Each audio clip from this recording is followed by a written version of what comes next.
Hello everyone and welcome to this KPRC Channel 2 Hurricane Flood Survival Guide 2016. We're delighted to have in the studios here this evening some gentlemen who will be answering some questions and a studio full of people who have been impacted by floods. Certainly it's hurricane season. We know that there's a lot that we need to be concerned about, but we've been impacted by a lot of floods recently, so we want to be able to address some of that. To my far right, Harris County Judge Ed Emmett. Right to my right here is Russ Poppy. He is the Assistant Director of the Harris County Flood Control District and also the Director of Operations for that organization. To my immediate left here is Bill Doran. He's the Federal Coordinating Officer for FEMA.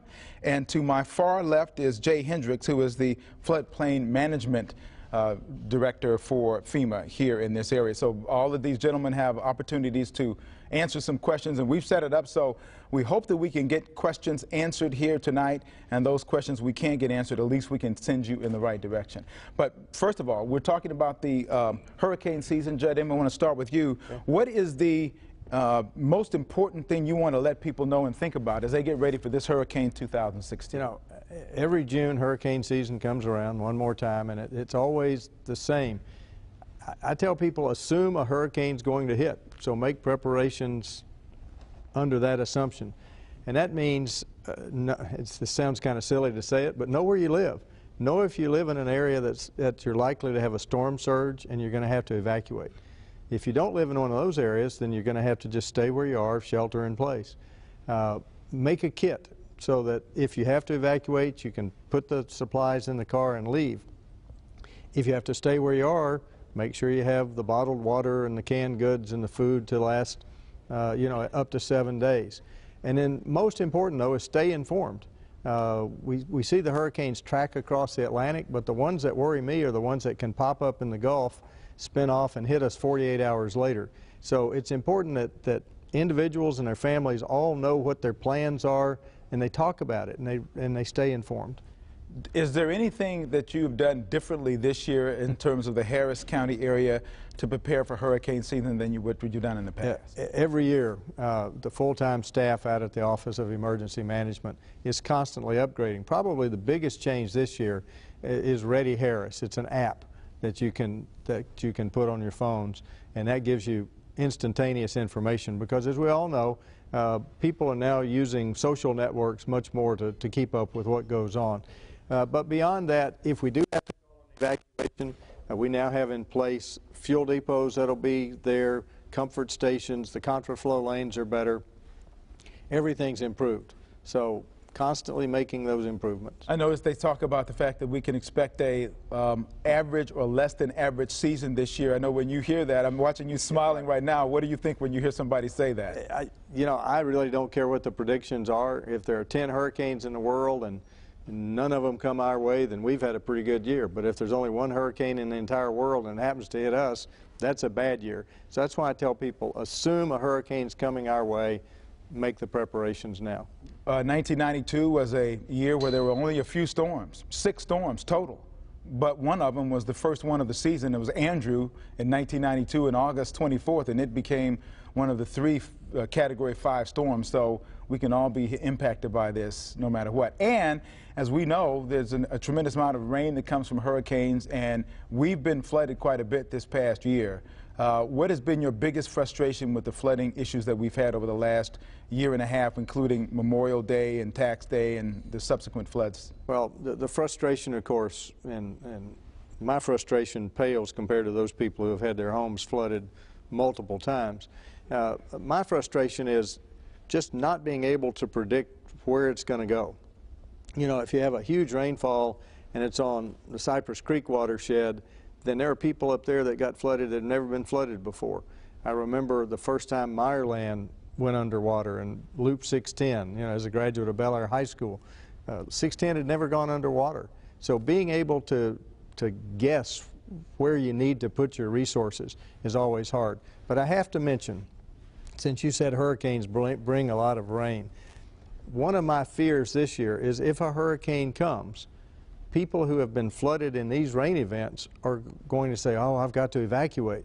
Well, no, not really. Not if you live in a place like Meyerland or along the Cypress Creek watershed or in Greens Point.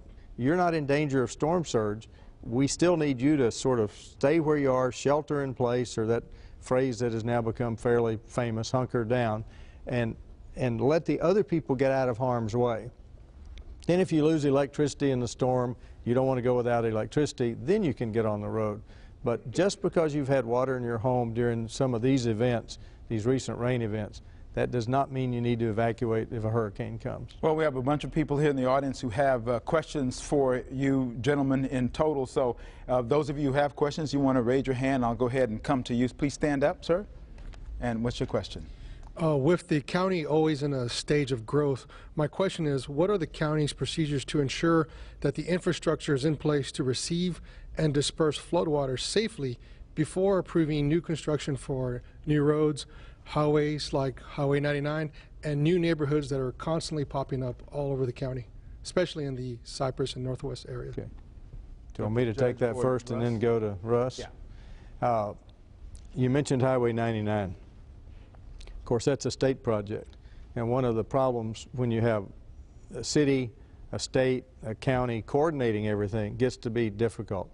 The fact that 99 went underwater probably within a month of its opening has to be an embarrassment to somebody, whoever designed that. That's a problem. But the broader question of development, the county does have rules in place if you develop in an area that you have to build detention ponds.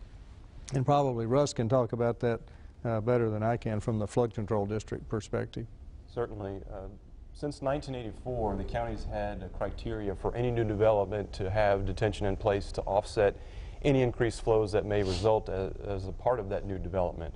So for the past 30+ years, that criteria has been in place. And so any new development that goes in has to come in, and the average rate that they've got to keep on their site is around 6 inches, which is a substantial amount when you start looking at the 1% design rainfall that the criteria requires developers and engineers to design to is around 12.5 inches in a 24-hour period. So almost half of that design rainfall event is being required to be stored on site at those new developments before they're allowed to proceed. Let me come around to you. Ladies first. Hi, I live between Fondren and Gessner on South Braeswood, and our area has never flooded before. And all of a sudden, between the last 2 years, we've had floods. What has taken place between the last 2 years in that area to where our area is now flooding more, and what can be done about it? Thank you. Sure. So that's an area along Braes Bayou, and upstream of Beltway 8, there's two components to the federal project along Braes Bayou. There's the lower element, which is essentially from the mouth of Braes Bayou, where it empties into Buffalo Bayou, up to about Fondren, and then the second element is from Beltway 8 approximately out to Highway 6. And the project upstream from Beltway 8 to Highway 6 is almost complete. There are 3 very large detention basins upstream of Highway 6 that hold collectively over 8,800 acre-feet of water. And an acre-foot of water, to put in perspective, is an area of 1 acre filled to a depth of 1 foot. So there's a substantial amount of storage that's already in place upstream on Braes Bayou. And during the recent rainfall events that we had, both on the tax day flood as well as the Memorial Weekend event of 2015, those basins were available and had storage there that actually held a substantial amount of stormwater that would have otherwise flowed down Braes Bayou and went through the Fondren area as it made its way to the Houston Ship Channel. So those projects were actually in place and helped reduce some of the substantial flooding that unfortunately still occurred. Was it just the amount because of the rainfall amounts that made it difficult? Because she talked about it hadn't flooded before, so was it the rainfall amounts that made it as bad as it was? Right. So the rainfall amounts that we were seeing on some of the recent flood events were upwards of 8 and 10 inches in a 12-hour period. That's a phenomenal amount of rainfall in a very short amount of time that resulted in phenomenal flooding. And so that was in large part as to why there was such extensive flooding, that the upstream areas hadn't seen that type of rainfall before. Your follow-up? Go ahead. And what was your name, by the way? My name's Barbara Freilich. And which part of town are you? I live in Southwest Houston. Okay. My question also is, it wasn't the bio so much for the tax flood as it was the street. Mm-hmm. It had nowhere to go, and all it did was come straight over to our house. So what can be done about that? Is that a city issue? Well, it is a city issue, but we're all in this together. But it does, your point is well taken. If the bayou is not even full yet and it's already flooding, then it does raise the question of what's wrong with the drainage to get it into the bayou. So there was capacity in the bayou itself, and that's something that I'm sure the city is looking at, the way they have their drainage. Of course, they've implemented a drainage tax, and they're supposed to be working on that. So I know they can't get that done soon enough for people who are in your situation. Yes, ma'am. Hi, my name is Lenny, and as a follow-up to that, well, what we're hearing is that Brays Bayou, or Project Brays, was supposed to be completed in 2013, and some of these retention ponds and street drainage were lowered and designed in anticipation of the Bayou, or Project Brays, being completed. And because they're not connected, now we're suffering these backflow issues. Can you speak to that? Yes, Project Brays is one of our largest federal projects. It started out as over a $500 million project, and we consider those mega projects. The only way we're able to accomplish that type of a project is with our Corps of Engineers federal partner. And when we're looking at these mega projects, there are many components, as you mentioned. There's stormwater detention, and their primary function is to hold back excess stormwater such that the channels can have a time to recede, such that the waters can safely exit the detention facilities and flow downstream without adding to downstream flooding. There's also components of bridge replacements and the channel improvements themselves. And on a project that large, you have to sequence the improvements correctly. Otherwise, if you build one piece upstream before a downstream piece is ready to receive additional stormwater, you could actually take one person's flooding headache today and make it someone else's tomorrow. And so there's a logical sequence in that we have to build these mega projects. And for the detention can usually go in first because that, again, holds excess stormwater.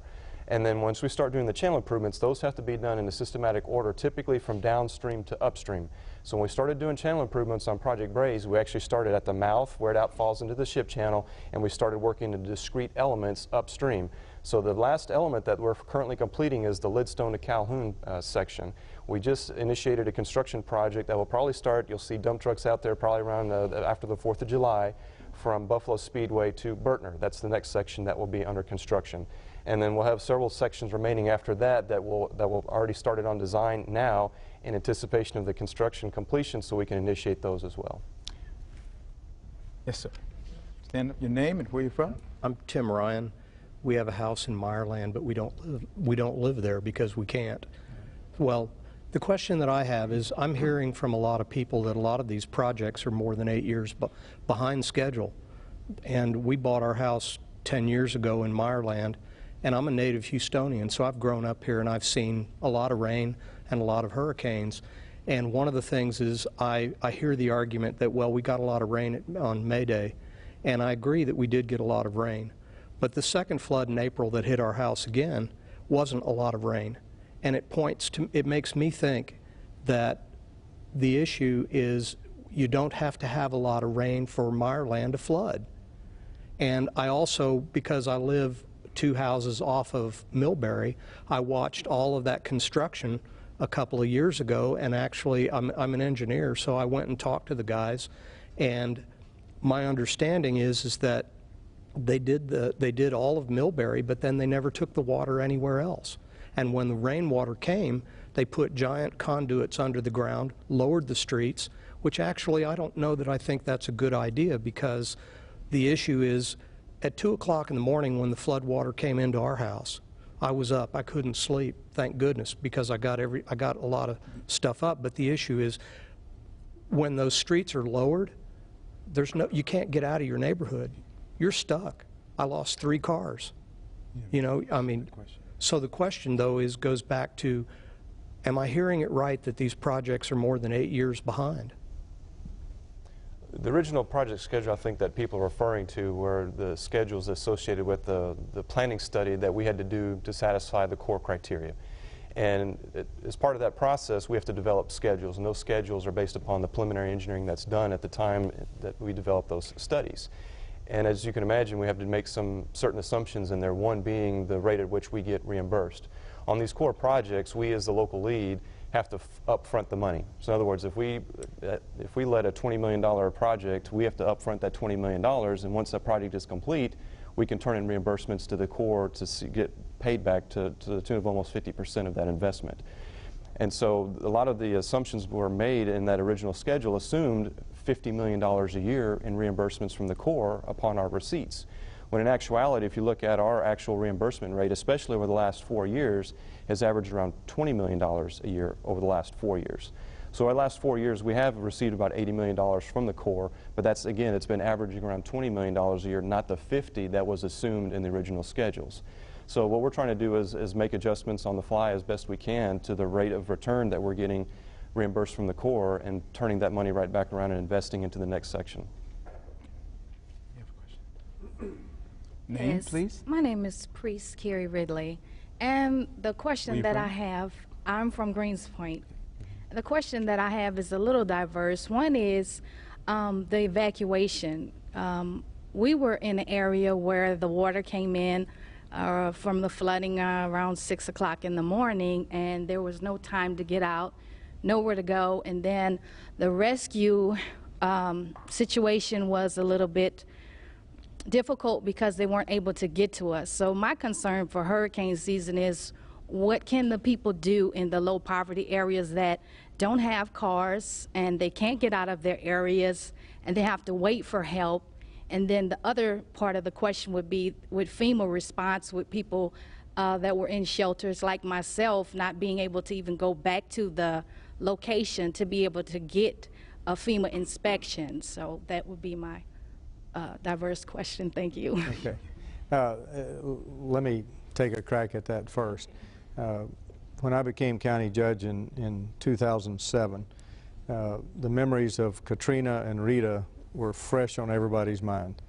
Katrina was a disaster of its own type. Rita was a disaster in the evacuation. Ever since then, everybody has worked hard on making sure that evacuations go smoothly, which is why, and of course, I may as well address this. During Hurricane Ike, people ask all the time, what's a county judge got to do with this? Why is he up there? Well, by statute, the county judge is the Director of Homeland Security and Emergency Management for the entire county. But in a case of a flood event, the city is responsible first for the city. And I'm not trying to throw them under the bus here, but they're the ones you'd have to talk to about things inside the city. If it's an overall evacuation, then that's where our Office of Emergency Management kick in. So in a hurricane, it would.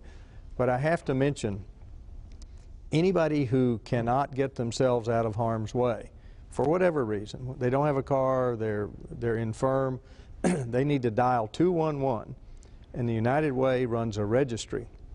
And once you get your name on that registry, then we will come get you, no matter what the emergency is. It could be a chemical release in your area, but you have to dial 211. And the problem is, you have to do it every year. It doesn't roll over from year to year. So encourage everybody you know that might need help evacuating to dial 211, get their name on that registry. Your question for FEMA, was it specific enough for you? Did you understand what her question was? Yeah, I believe so. So if I'm hearing you right, so once you evacuated to a shelter, and then you had a hard time getting back to line up your inspection after you registered with FEMA. Okay, so in some cases what we can do is work with the local community like the city. Obviously FEMA comes in to support the state, and the state supports the county and the cities when we get into those situations. But once we get you registered and those kind of things, we're going to send out an inspector. They should be calling you to schedule a time. And then if you run into a situation, a lot of times we can use voluntary agencies to get you transported back to your home. So we use voluntary agencies a lot, not just FEMA, but the local governments and the state government to help in some of those gap situations where people don't have transportation and that sort of thing. Jay, okay, follow up. With the transportation that you talk about, maybe in the survival guide, if it's maybe some numbers listed where people can call. For instance, I know a lot of people that were far out as far as Galveston trying to get back to Greens Point for the inspection. And then the follow-up with the flood waters is, you talked about evacuating, but if Greens Point is not evacuated and it does go under, for instance, I was right by the bayou and literally my 2-year-old daughter, she would have drowned if she got out of the bed. So I'm just trying to see what I can try to help the community and try to tell the community to do. Thank you so much for the 211. I will do that, but maybe if you all are actually doing some type of paper guide or some type of guide that's going to be available online, you know, will those numbers be listed, you know, some of those agencies to Sure, call? like the judge mentioned, 211 is primary, and then ready.gov, which is the federal site for preparing and getting prepared, as well as what the judge mentioned with the And likewise, if you go to the website readyharris.org, then that connects you to every bit of information you might need. But I have to repeat one more time, a hurricane, an area where you live, is very unlikely to get enough water to cause an evacuation, because I know it sounds counterintuitive, but hurricanes don't necessarily drop a lot of rain. They keep moving. But the storm surge is what we have to fear. And if you saw the photographs of the Bolivar Peninsula before and after Hurricane Ike, I mean, we're talking not flood, we're talking people being completely wiped out. So those are the people we have to get out of harm's way. For FEMA, there are several people in the Maryland area and other places have gotten, they want to have elevation grants to get their homes elevated. How's that process work and how effective is it? Well, basically, the city of Houston is the overseer of a project. And they go to the state and they ask for, in this case, for example, they have a flood mitigation grant that's been provided to them off of the Memorial Day of last year. And they line up substantially damaged individuals on a criteria that basically includes how many times have they, how damaged are they, how frequent have they flooded, for example. But that grant money is in process right now with the city of City of Houston, as I understand it, and they are waiting for funds to be released, however you want to interact with that. And they have more than enough people signed up that want to be elevated. And many people sign up and then for whatever reason they change their mind, they back out. If they drop out, the next person in line will move forward.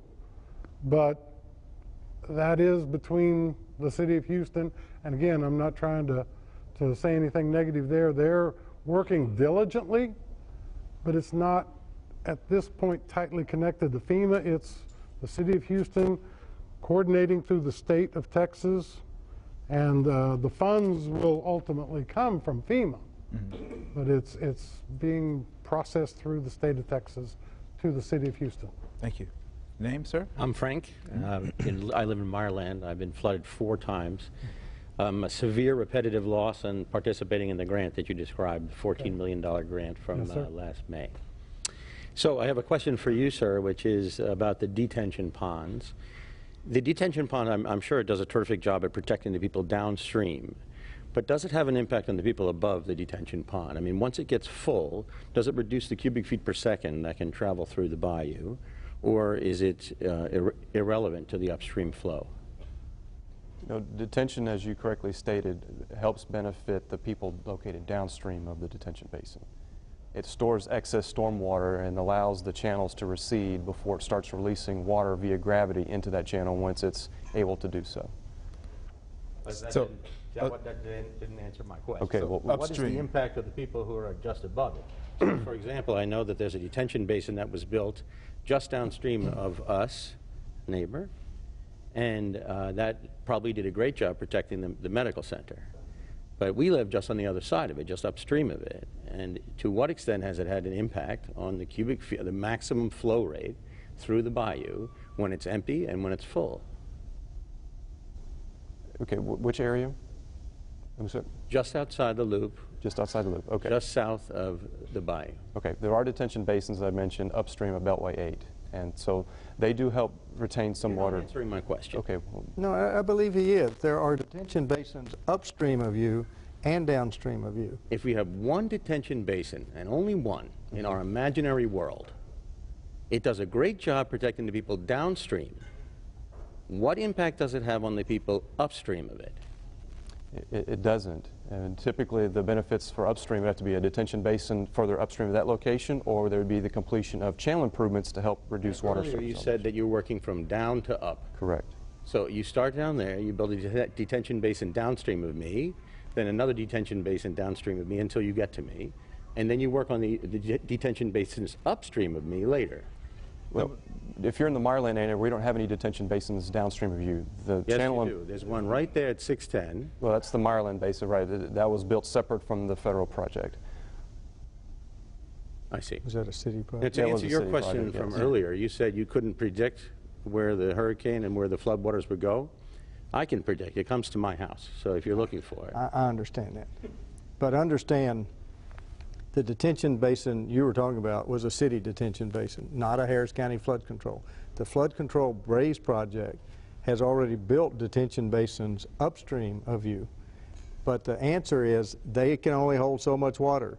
Once they're full, then whatever water's coming down that channel is going to come. So it is possible that the detention basin, once full, can have a deleterious effect No, on the people upstream. no. That water is going to come, it's going to flow, like you said. That's downstream, though. Yes, but a detention basin has a smaller opening exiting and a larger opening entering. And it's a passive device, right? Yes. There's no valves, there's no operators. All by gravity. All by gravity. And the question I asked is, how does it affect the flow rate in the bayou above the detention pond, detention basin? That's my question. It doesn't affect the flow rate above the detention So we have basin. that data. The U.S. Geological Survey publishes that data, and we scrape that data and we store that data, and we can examine the flow rates through all these different events. And we can look at the drainage projects that have been done in our neighborhood and the changing of the things there. And we all want to get to the bottom of this. And I know that you want to get to the bottom of this as well, but it's the data where we will be able to find that. My colleague over here is an engineer. Many of us are data scientists and mathematicians, et cetera. What we need is the data. Can we get the work orders released that will detail the dates and the specific actions that were taken on each one of these projects, on each one of our neighborhoods and streets, so that we can find a correlation if it exists in the data? Well, I can only speak to the data that we have available for the work that the Flood Control District has done, because you mentioned streets, and we've not done any street reconstruction as part of Project Braze. But to your question, yes, we have all the invoices, because part of the federal program, in order for us to get reimbursed by the Corps of Engineers, we have to submit detailed invoices, and those invoices are scrutinized not only by the Corps, but independent auditors as well. So absolutely, we have that information available. And one final question I would ask is about my property taxes. How can my property taxes go up when I've had $850,000 worth of damage to my home, which has now gone unrepaired? I can't live in my home any longer. How can my property taxes go up? That is a subject you need to take up with the Harris County Appraisal District, which, by the way, is not connected to Harris County at all. We knew that by the name. No, you don't know that by the name. That's the point. It's not created by Harris County. We have no control over it. It was created by the legislature.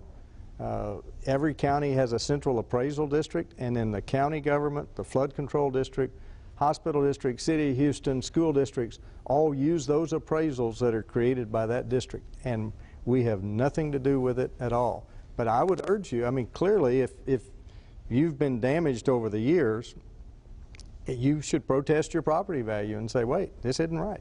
And by the way, we're going to follow up, take your questions to the proper people and get the specific answers to your questions you were asking, okay? Thank you. Ma'am? Okay. Name? My name is Sarah Alfred, and I'm outside of the city. We're in Harris County still, in the northwest part of Harris County, in the Klein area, Spring area. Mm-hmm. And we were one of the areas that my neighborhood is an older neighborhood. It's been there for a little over 30 years. We've been there for about 12 years. And there's people that have been there that have never seen the kind of flooding, that have been there since the houses were built and have never seen that kind of flooding. And we know that the area has been coming up and developed quite a bit over the last 10 to 12 years or so. There's been a lot of new development. We've had 99 to Grand Parkway, that section that's come through, and we have a lot of people that are concerned about, understandably, we know that we got a lot of rain. We do understand that, but we have a lot of people that are concerned because we've been there for so long, and we see a lot of new developments happening that are being built higher. And so we don't really understand, first of all, how it's really legal. How is that legal for newer construction and newer developments to be able to be built higher so that they're able to, basically, whenever the watershed comes, then there's no place left for the water to go. It's not going to go to the areas that are built up higher. It's going to come to our older neighborhoods that are lower and haven't, like I said, have never experienced this flooding until this last month. And then my own neighborhood was basically underwater twice in the same week. So we want to know how that's legal, first of all, and then also what is being done by the flood control district as far as new surveys and, you know, the oversight to the 99 project and everything else. You know, are these things going to be looked at to make sure that everything was handled in the best way possible so that, you know, all the prevention mechanisms were handled correctly? Okay. So developments, new developments, is it legal for them to build up higher so that older developments are getting the bad effects of that? I'm not sure what you mean by build up higher. They don't build up whole subdivisions.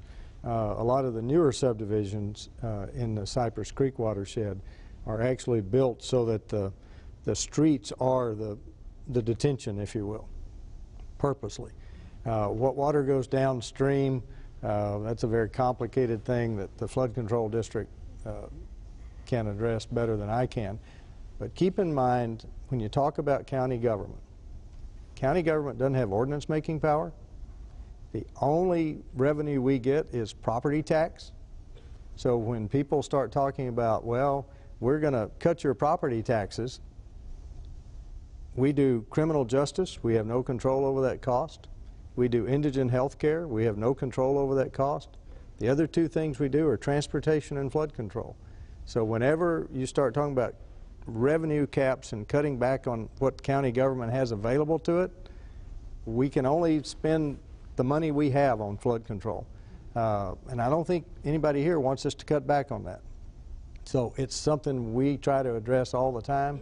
But in terms of can we put any restrictions on development other than requiring detention ponds? No. Surveys? And then the survey question. So we did a survey of the entire county in 2001 after Tropical Storm Allison.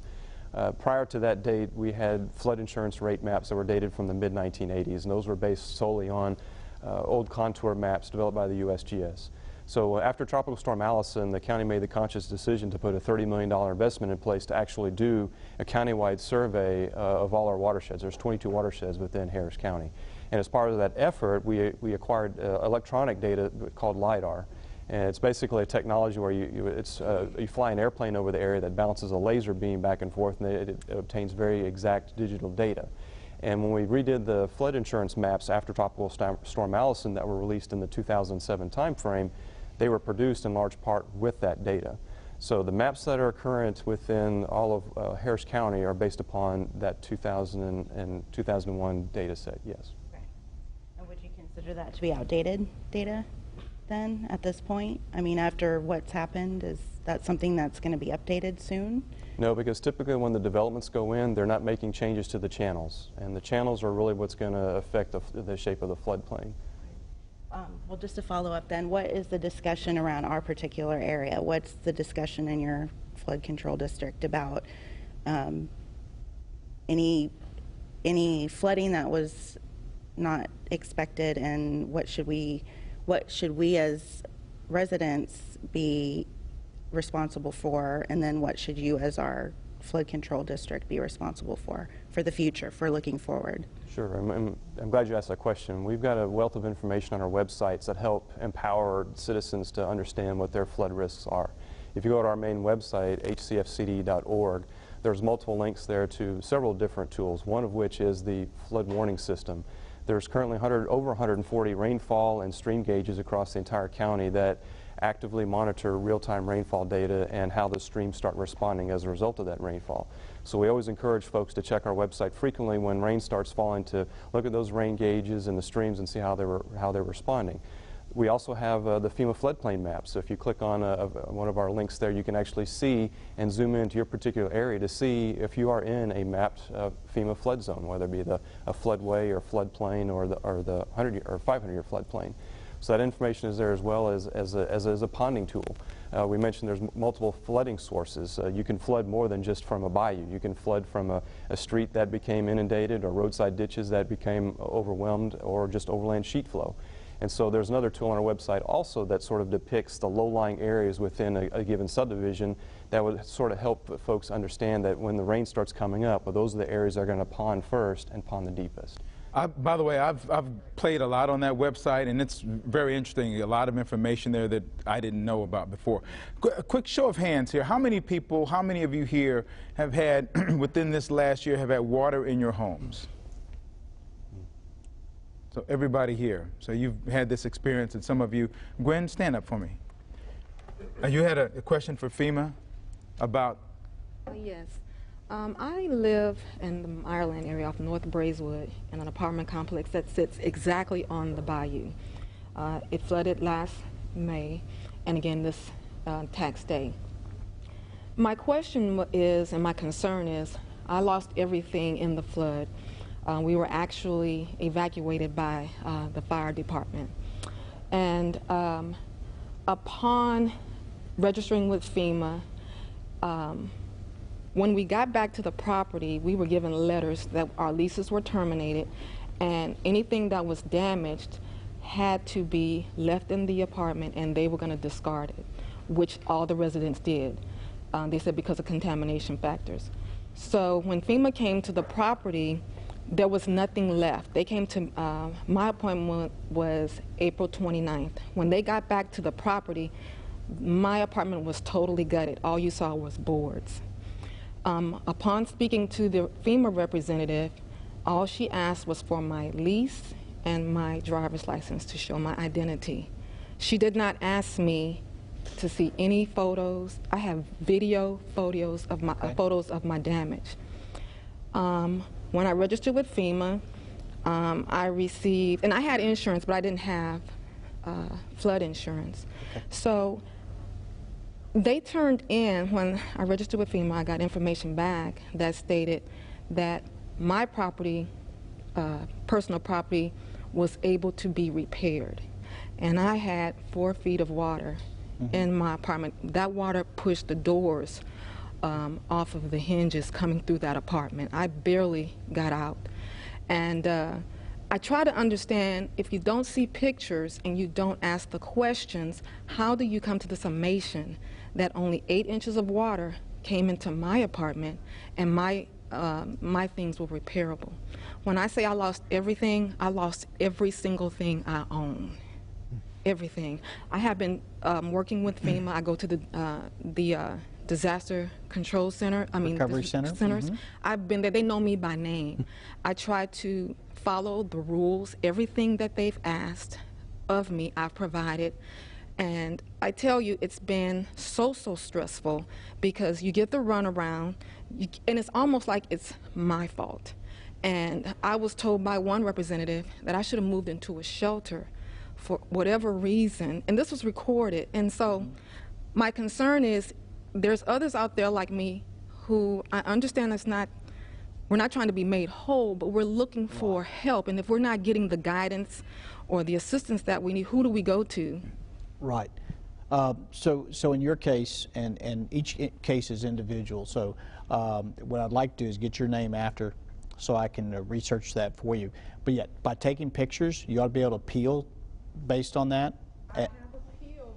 Okay. But I appealed May 2nd, and I still have not heard anything. Okay. Also, did you fill out an SBA application? I did. Good. Okay, because that's that's the one thing you have to do to get to what we call other needs assistance, which will help you with your contents and those type of things. So it takes a little while to get through the process, so be patient that way, but I would still like to get your name and information so I can get somebody to actually look up your case and make sure we follow up on it. And in most cases, that's what we do, is we'll take an individual's name if they have an issue and follow up on their case and go through and make sure, and we've done it for congressional representatives, for state representatives who have asked on behalf of citizens, and able to research a case and find out where the issues were. In most cases, resolve it. So we'll get, you guys will talk afterward and get help for you. We do have a question, a Facebook question that someone sent in, and I want to get that put up on our screens. Dawn, can you put that up? We had one Facebook-related question, and it's coming, I'm told. That's about evacuation. Bob Young writes, will you have military helping, law enforcement, and do the flood-prone freeways and roads have depth markers in place? I assume that question's for me. In the case of a hurricane, the state of Texas has military assets, and it's all hands on deck for an evacuation from an area as large as ours. In terms of the flood-prone freeways, again, a hurricane's not the same as a rain event. And if I could take you back to Hurricane Ike, one of the strangest things that happened was the day after Ike, on the Sunday, the freeways flooded. But that wasn't connected to the hurricane. That just happened to be a freak rain event that occurred. But the evacuation, yes, we'll have the military assets of the state of Texas, all law enforcement.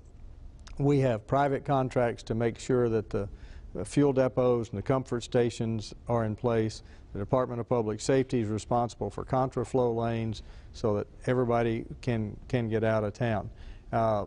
But I have to mention something else, unrelated to hurricanes. We've had far too many people drown in underpasses where people had drowned previously, and that's now going to be put to a stop. We had the tragedy where 3 people drowned at the Loop 610 US 59. One side was barricaded.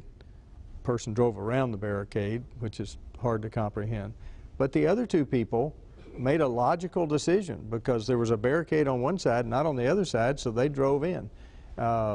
We can't let that happen, and so the state of Texas, the county, the city, everybody is now identifying the spots where those type of tragedies have occurred, and every one of those will be barricaded so that nobody can drive in those again, period.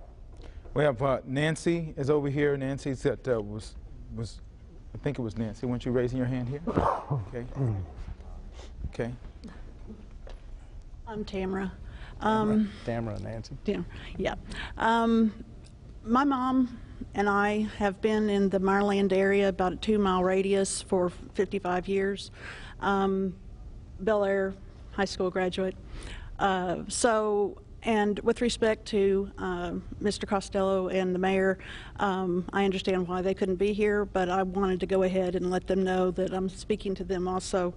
Some want to sell their house and their lot because they can't afford to renovate, they can't afford to rebuild, they can't afford to raise their house to keep it from flooding. They need to know what they can expect, so if they can know whether to sell, whether for lot value, and how much they can sell it for. Some senior citizens, like my mom and many in Meyerland, can't afford to lose their fair market value because of with their property because of no fault of their own. They didn't cause the flood, but they're losing their fair market value, and they don't have years to determine. Sorry, I knew this was going to happen. They don't have years to determine if they're going to lose their investment so that they can use this investment for their end-of-life care. I need to know how the City of Houston or Harris County is going to help those that can't afford to do anything except to sell their home. Well, clearly, well, there is no buyout program at this time. That is a question you need to be addressing to the City of Houston, and I'm not trying to duck it. I will tell you, years ago when I was in the legislature, I represented Baytown in the Brownwood subdivision. because of subsidence, went completely underwater. There was a buyout program there. Harris County Flood Control does have a buyout program that's very limited, though. And I don't know, Russ, do you want to talk about that at all? But it's so limited. And once we buy it out, though, it's for widening the channels and things like that. So it's not quite exactly what you're talking about. But the big tragedy in all of this, you talk about damage to the home, but really the larger tragedy is the loss of value going forward, because the homes in Meyerland were worth a certain amount. If they've been flooded 2 or 3 times, they're clearly not going to be worth that in the market price. And so that's the bigger loss. So those are all excellent questions that do need to be addressed. I wanted to, were you going to make it? I was going to just speak to your question, so to speak, on the issue that there is an elevation, not buyout, in action. They're also going to be seeking funds to what we call hazard mitigation grant process, seeking additional funds from the disaster last year. I don't know the facts about it. I just know that the city of Houston is working diligently to add not only to the initial elevation grant that they received, which is a different funding source than the hazard mitigation grant funds, which take a little bit longer. But in other words, they're looking for a bigger pool of houses. My question would be, are you in a special flood hazard area, and do you have flood insurance?